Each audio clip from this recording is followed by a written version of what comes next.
Assalamualaikum warahmatullahi wabarakatuh. Perkenalkan, nama saya Ferdimas dengan Ferdimas Molvi dengan NIM akhir 105. Saya praktikan dari Praktikum Statistika dan di sini saya dari kelompok 5 ingin mengerjakan tugas Tuming modul 3 yaitu distribusi data kontinu shift 1. Eh, di sini kita menggunakan software yaitu Minitab dan juga RStudio. Di sini saya akan mengerjakan lewat Minitab terlebih dahulu. Untuk kita bacakan soalnya dulu, untuk tumingnya itu nomor satu, jika masa layanan dalam tahun dari rangkaian lampu LED dengan alfa 1,5 dan beta 3, berapa probabilitas bahwa rangkaian lampu tersebut akan berfungsi lebih dari 5 tahun? Oke, di nomor 2, waktu yang dibutuhkan untuk menyelesaikan satu siklus mesin adalah variabel acak dengan rata-rata 7 menit. Berapakah probabilitas bahwa waktu proses mesin lebih dari 10 menit? Nomor 3, panjang kertas kardus yang diproduksi pabrik memiliki rata-rata 50 cm dan standar deviasinya 4 cm. Berapa persentase kertas kardus yang panjangnya antara 46 dan 54 cm? Nomor 4, penggunaan energi KWH di pabrik diketahui memiliki parameter mu 3 dan alfa 0,8. Berapa probabilitas bahwa penggunaan energi lebih dari 50 kWh selama satu hari? Kita kerjakan dari nomor satu terlebih dahulu. Di sini kita diketahui yaitu alfanya berupa 1,5 dan betanya nilainya adalah 3. Berarti kita langsung aja nomor satu itu caranya kita ke calculation atau calc. Ini menggunakan lalu probability distribusi dan juga kita menggunakan Weibull. Kenapa Weibull? Karena di sini telah indikatornya telah diketahui eh, alfa, betanya dan juga Weibull tersendiri itu untuk memodelkan waktu kegagalannya. Di sini waktu kegagalan itu umurnya. Jadi menggunakan Weibull, langsung kita masukkan saja datanya. Shape parameter itu alfa nilai 1,5, scale parameternya itu nilai beta itu 3, dan juga input konstannya itu 5 karena kita mencari eh, mencari lebih dari 5 tahun lampunya. Langsung klik OK, maka akan keluar hasil seperti ini. 0,8833709. Nah, untuk khususnya di RStudio, kita di sini harus memakai perhitungan manual karena yang di sini lebih dari pertanyaannya, maka hasil yang tadi itu menjadi pengurangan pada satu. Jadi satu dikurangi 0,883709. Hasil akhirnya adalah 0,116291. Itu hasil untuk nomor satu. Untuk nomor dua, di sini nomor dua kita menggunakan data eksponensial. Sama seperti tadi ke calculation, probability distribution, eksponensial.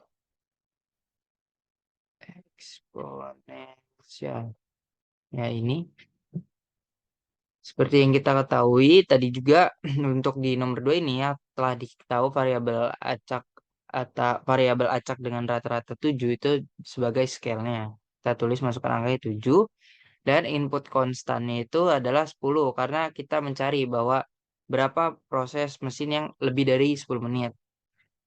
Langsung kita klik OK, maka keluar hasil 0,760349. Sama seperti tadi, karena ini ditanyanya lebih dari, berarti kita hasil yang tadi menjadi pengurangan terhadap satu. Jadi nomor 2 itu satu dikurangi 0,760349. Hasilnya 0,239651. Itu untuk nomor 2. Dan untuk nomor 3, di sini kita memakai eh, bentuk normal atau data normal. Kenapa? Karena melibatkan pengukuran dan indikator yang diketahuinya itu berupa rata-rata dan standar deviasi. Itu ciri dari penggunaan data normal. Di sini kita langsung aja masuk ke calculation, probability distribution, dan juga normal. Nah, di sini kita akan diketahui dari soalnya rata-rata itu 50 menjadi mean-nya, datanya masukkan angkanya, dan standar deviasinya itu 4. Nah, di sini kita di sini kita mencari satu-satu terlebih dahulu. Di sini kan interval ya dari antara 46 sampai 54. Berarti di sini kita mencari satu-satu. Kita mencari 54-nya dulu, klik OK, maka di sini 54 input konstannya. Klik OK, maka keluar hasilnya 0,158,655. Ini untuk jika mencari yang paling maksimal itu 54. Jika jika ini 40 sama seperti tadi, kita coba distribution normal. Nah, ini 54.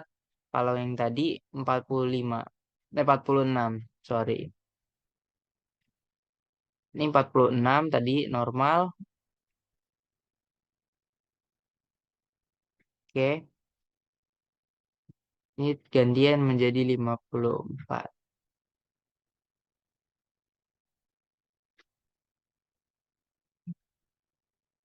50.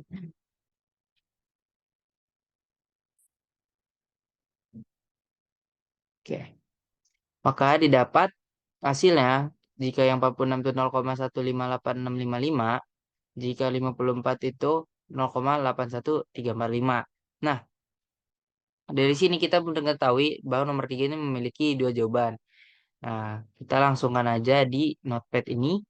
Berarti hasil sesungguhnya adalah pengurangan dari yang tadi 54 dan juga 46 hasilnya. Jadi pengurangan hasil dari 54 itu 0,84135 dikurangi sama hasil yang tadi batasannya 46, yaitu dikurangi 0,158,655. Jadi dapat hasilnya 0,682269. Nah, ini untuk hasil akhir nomor 3.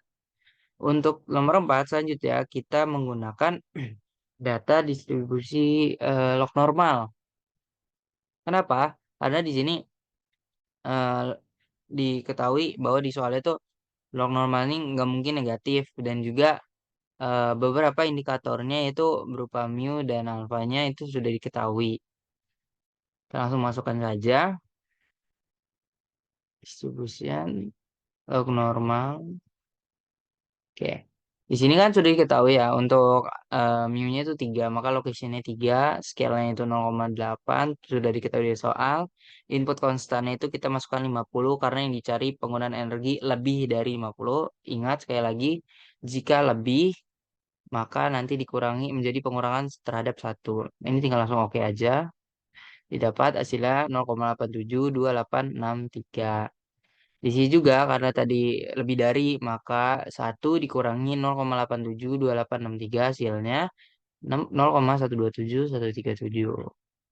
Itu untuk yang mini tab. Sekarang kita ke R Studio.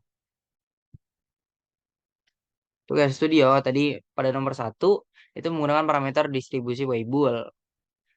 Alpha diketahui, kita buat sintaksnya alfa 1,5, beta 3, dan untuk probabilitas baterai yang masih berfungsi setelah 5 tahun, lebih dari 5 tahun, maka sintaksnya prop, tanda panah kiri, tanda panah kurang 1 dikurang P Weibull. Nah, di sini ada angka 1 dikurang P Weibull ya, karena lebih dari 5 tahun berarti hasilnya nanti yang sebelah kanan ini sintaksnya akan dikurangi dengan 1. 1 kurang PW bull 5, shape sama dengan alpha, scale sama dengan beta. Maka maka bawahnya sintaksnya prop untuk mengetahui hasilnya. Coba kita run.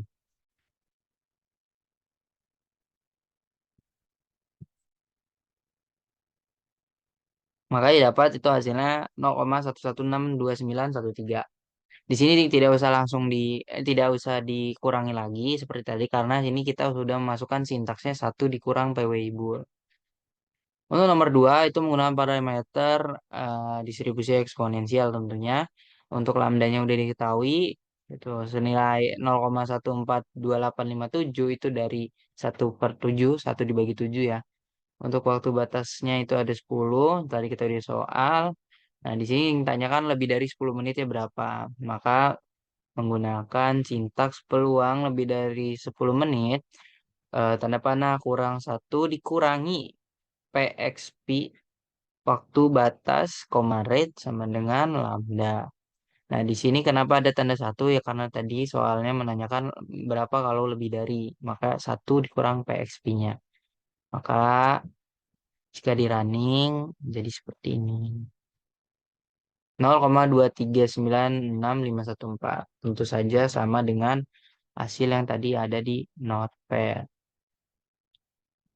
Nomor 3 menggunakan distribusi normal. Tadi kita sudah ketahui mu-nya itu ada 4, 50 dan sigma itu berupa standar deviasinya 4. Menggunakan sintaks seperti ini, mu 50, sigma 4. Untuk mengetahui probabilitas panjang kardus yang 46 cm, maka ditulis sintaksnya prop 1 P norm tanda kurung 46, koma mean sama dengan mu sama koma SD sama dengan sigma. Probabilitas dan di sini kita akan running dulu agar mengetahui berapa nilai kardus dengan panjang 46. Nah, di sini panjang 46 0,1586553. Sekarang kita masukkan untuk kardus yang panjangnya lebih dari 54 ya. Yaitu prop 2, tadi prop 1, sekarang prop 2, P norm 54, karena yang kita cari 54. Mean sama dengan mu, koma SD sama dengan sigma. Prop 2. Di sini kita akan mengetahui jika 54 berapa sih. Nah, ini jika 54 maka ya 0,8413447. Nah, tadi seperti yang ada di Minitab, kita akan kurangi hasil dari ini. Maka sintaksnya hasil akhir itu prop 2 dikurangi prop 1. Maka hasil akhirnya berapa? 0,6826895. Tentu saja sama dengan yang ada di Notepad tadi. Yang terakhir, nomor 4, parameter distribusi log normal, itu kita udah ketahui mu-nya 3 dan sigma-nya 0,8. Ini untuk dicari yang lebih dari 50 kWh, sama seperti sebelum-sebelumnya. Jika lebih dari, maka nanti bawahnya 1 dikurang. Kita masukkan sintaks, mu 3, sigma 0,8, X-nya itu 50. Langsung kita masukin sintaks, prop, tanda kurung kiri, tanda panah kiri, strip 1 dikurang P log normal X, mean log sama dengan M mu, SD log sama dengan sigma, tutup kurung, dan prop. Nah, di sini kita coba running.